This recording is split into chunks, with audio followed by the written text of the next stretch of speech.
our channel TechSense Studio. Today I just want to do a simple introduction to our project system.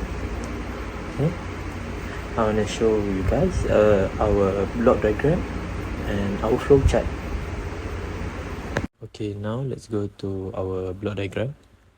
Okay, first the human food will send the data to sensor, and means the food produces temperature or humidity changes, and the sensor will detect the value. Okay, and then the sensor sends the measure data to ESP32, and the ESP32 reads the process the information. Okay, after that the ESP32 then displays the data on the serial monitor of your computer. This allows you to check the reading in real time. Okay, and then the data seen in the serial monitor can be uploaded or exported to an online cloud platform like Google Sheets or Firebase or Excel for analysis and graph creation. Okay, let's go to the flowchart. Okay, the first step is we start and the system is powered on and begins running. The second step, it will read temperature and humidity. Means the sensor measure the temperature and humidity near the human food. And then the third step is send data to ESP32. The sensor sends the collected data to the ESP32. And then number 4, display data. The ESP32 shows the data on the serial monitor, which is our computer screen, and then save to cloud. The data is uploaded to the cloud or saved to an online spreadsheet like Excel. And the last one, the system will end and complete. Assalamualaikum and hello everyone. In this section, I will explain the simple sensor code that we use to demonstrate how temperature and humidity readings are displayed in our project. Even though I'm not using real sensors in this example, this simulation will show the exact structure and process that happen when the ESP32 reads actual data. To begin, the code starts by creating two variables. The first one is float temperature equal to 30 and the second one is float humidity equal to 60. These values are intentionally fixed because our goal here is not to measure real environmental condition, but simply to demonstrate how the system would behave. The variable type used is float, which means the values can include decimal point. This is important because temperature and humidity readings are not always whole number. They often include decimal precision, such as 30.7 degrees Celsius or 58.4%. By defining these values at the beginning of the program, we are essentially telling the ESP32 to pretend that the temperature is 30 degrees Celsius and the humidity is 60%. Next, we enter the setup function, which runs when the ESP32 starts up. This command activates communication between the microcontroller and the computer through the USB cable. The number 9600 refers to the baud rate, which is the speed of the data transmission. It means the ESP32 sends 9600 bits of information per second. This is a standard speed for testing sensors and is fast enough for text-based output. Without this serial.begin command, the serial monitor will not display anything. So in simple terms, this line opens the connection so we can view our results. After setup, the loop function runs continuously. This is where the ESP32 prints out the temperature and humidity readings. We use serial.print to print the text on the same line, and serial.printin to print a value and move to the next line. This creates a clean and readable output because loop runs forever, so ESP32 will keep sending this value repeatedly as long as it has power. Finally, we have the delay. This stops the program for 1000 millisecond or 1 second before repeating the loop. The delay ensures that the output is easy to read and doesn't scroll too quickly. Without it, the values would print thousands of times per second, making the serial monitor is unreadable. Overall, this simple code demonstrates the basic principle of real-time sensor monitoring even without using physical sensors. In our actual project, these fake values will be replaced by real readings from the DHT22 and DS80B20 sensors as we measure temperature and humidity during standing, walking and running on human foot. This simulation is an important step because it allows us to verify that the serial monitor, ESP32 and the code structure all work correctly before connecting real hardware.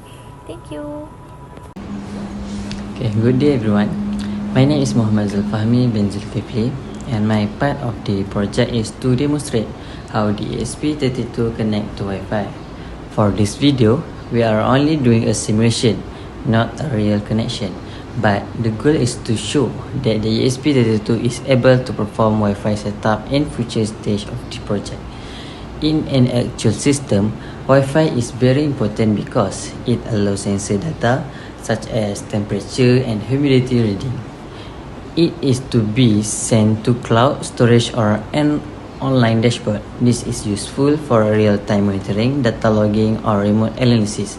However, since we are not using the real ESP32 hardware right now, I create a simple Arduino sketch that simulates the Wi-Fi connection process. The code begins by starting the serial monitor with serial begin 9600. This allows us to display message on our computer. Next, the code print connecting to Wi-Fi to show that ESP32 is trying to connect. Then I add a short delay of 2 seconds using delay 2000 to make it look like the system is processing the connection. Finally, the code print Wi-Fi connected. It is to simulate a successful connection. Even though this is not a real Wi-Fi connection, the output behavior is the same as what we would expect from an actual ESP32 setup. This demonstrates the basic idea of how the device would connect when real sensor and cloud integration are added later. This simulation also prepares us to the next step of the project, where Wi-Fi will be used to send temperature and humidity data to the cloud in real time. To complete the task, I generate the Arduino Aina file and I also include a screenshot of the serial monitor showing the message Wi-Fi connected as proof of this simulation. That concludes my part. Thank you. Good day everyone. My name is Muhammad Firdaus I will explain the sensor function and the overall system design used in our project. Title is temperature and humidity during walking, standing and running on human foot. This section focuses on how the sensor operates and how the data flow through the system from the moment it is detected until it is displayed or analyzed. Okay, go to the number 1, DHT22, temperature and humidity sensor. The DHT22 is one of the main sensors used in our system. It's measured to key variable essential to food microclimate studies, temperature and relative humidity.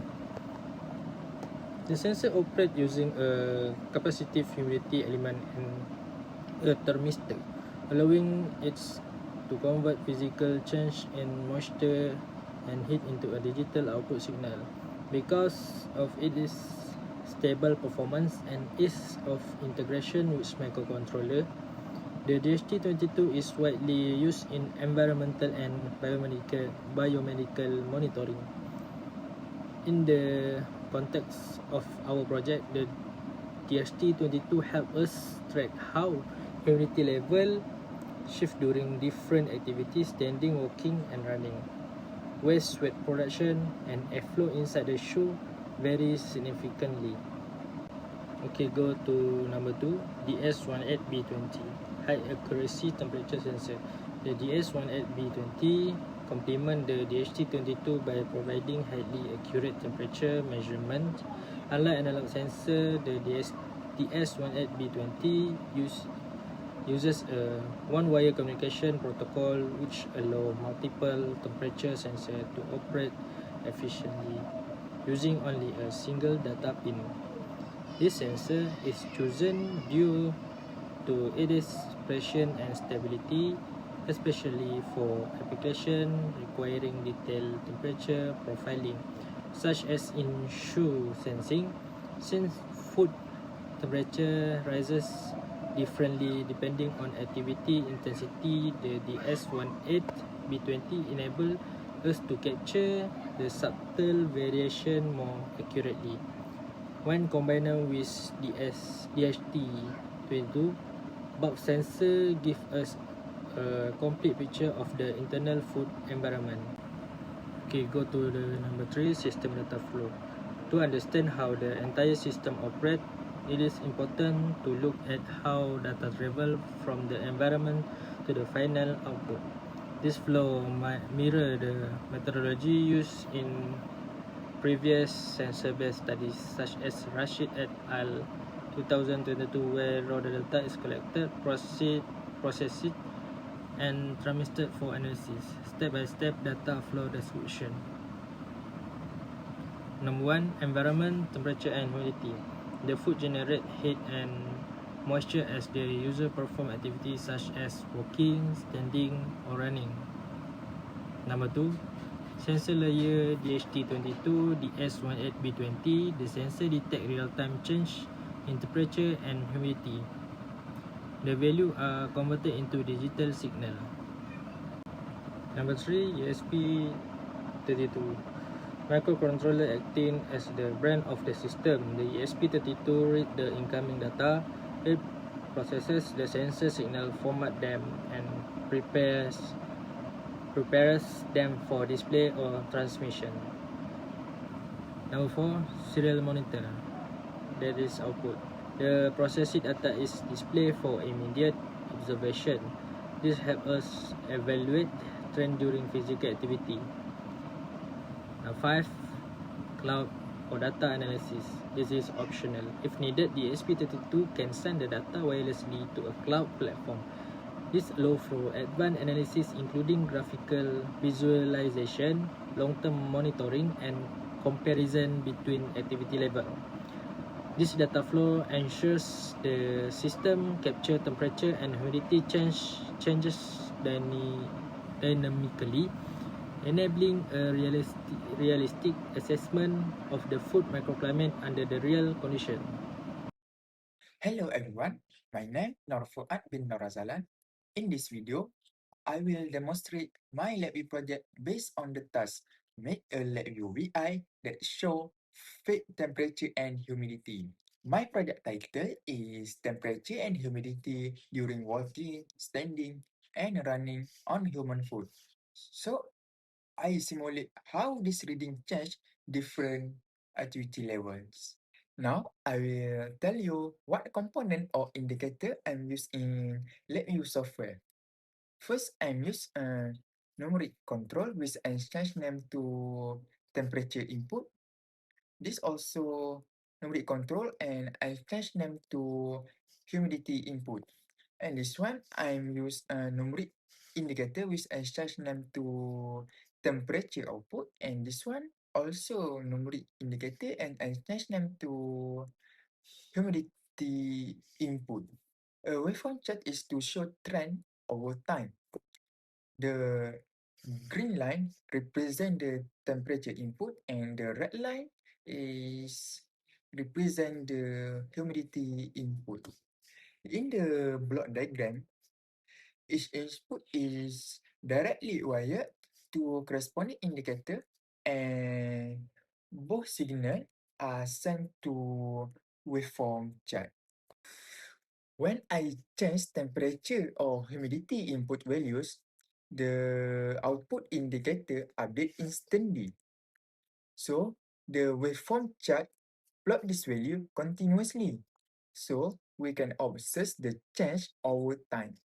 Now I will show you demonstration with 3 activity level. For the first one is standing, which means low activity.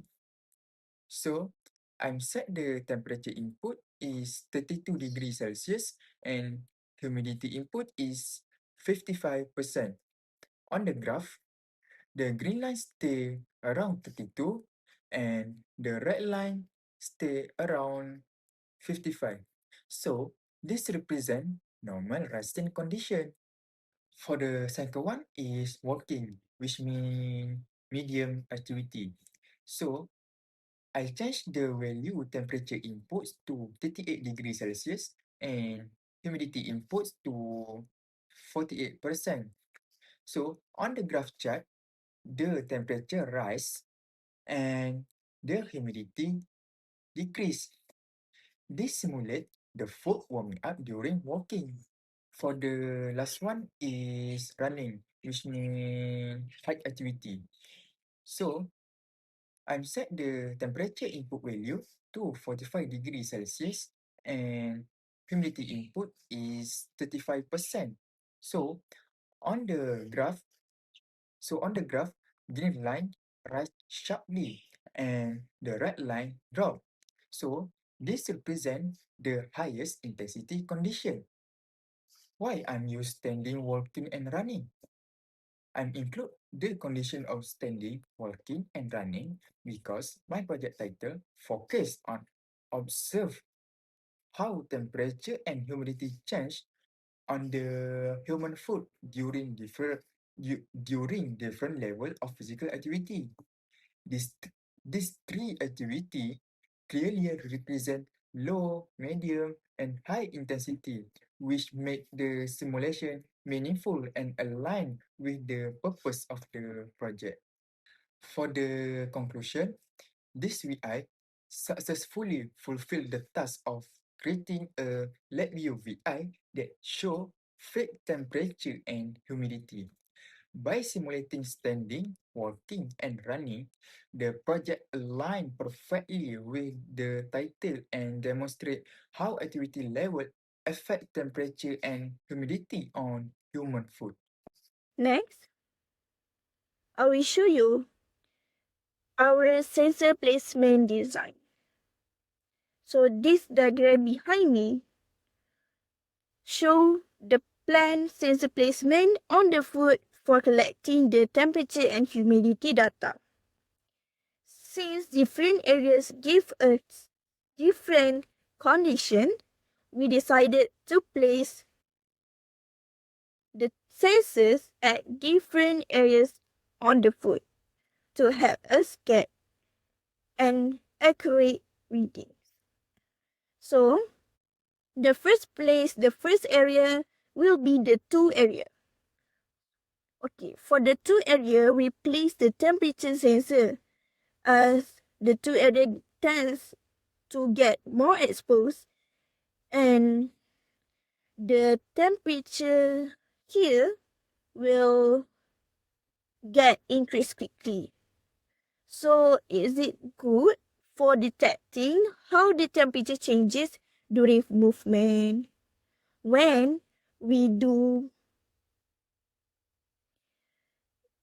an activity that required a lot of movement, the temperature sense at the 2 area will be detect the increasing temperature. Next will be the art area. We also place the art area, the temperature sensor. The art is more insulated and usually one of the warmest part of the food because it tends to less exposed to the air. By measuring the internal temperature, we can compare the external and internal data of how the temperature changes. Lastly, we place humidity sensor at the heel area.